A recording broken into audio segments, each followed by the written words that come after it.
ஓப்பட திமுக காரன் பார்த்து கேட்கிறேன், நாளைக்கே ஒரு ஸ்டேஜ போடுவோம், எல்லா பத்திரிகையும் கூப்பிடு, 2 பேர் தான் அந்த ஸ்டேஜ்ல இருக்கணும். எல்லா நிர்வாகிகளும் இந்த கேள்வியை பதில் சொல்லுங்க. ரமேஷ், ராஜ்மோகன் எல்லா பேட்டியில சொல்லுங்க. சேலஞ்ச் விடுற முதலமைச்சரை பார்த்து, எந்த பேப்பர் இல்லாம உன் பக்கத்துல எந்த நிர்வாகி இல்லாம தனியால ஸ்டேஜ்ல வந்து உட்கார். என் தலைவர் தனியா வருவார். 2 பேரை வச்சு பிரஸ் கான்ஃபரன்ஸ் நடத்துவோம். இந்த போட்டிக்கு நான் ரெடினா நாளைக்கே நான் ரெடி, என் தலைவர் ரெடி. இந்த அள்ளு சில்லறைக்கெல்லாம் என் தலைவர் பதில் சொல்ல மாட்டார். இந்த அள்ளு சில்லற, இந்த அண்டா சொம்பு டீஸ்பூனு இதெல்லாம் பதில் சொல்ல மாட்டாரு. என்ன ஒருத்தருக்கு தான் இங்க போட்டியே திமுக டிவிக்கு திமுக. அப்ப யாருக்கு பதில் சொல்லணும்?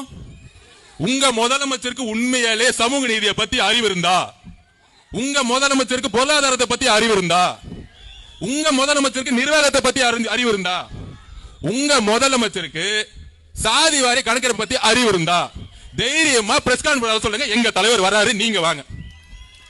இன்னமேட்டு பிரஸ் கான்ஃபரன்ஸ் பத்தி பேசினா மாண்புமிகு முதலமைச்சர் நீங்க வாங்க.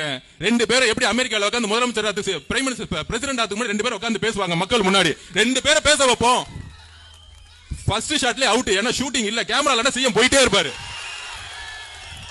எங்க தலைவருக்கு கேமராவே தேவையில்லை, அவர் ஆல்ரெடி நடிகரா இருந்து வந்தவரியா. நீ ஸ்கிரிப்ட், அவரு உணர்வு. இங்க உண்மை இருக்கு, நீ ஸ்கிரிப்ட்ல இருக்கிற. ஸ்கிரிப்டுக்கு உண்மைக்கு நிறைய வித்தியாசம் இருக்கு. மாண்புமிகு முதலமைச்சர் அவர்களே, பிரஸ் கான்ஃபரன்ஸ் பத்தி நீங்க பேசுறீங்க. எப்ப பார்த்தாலும் திமுக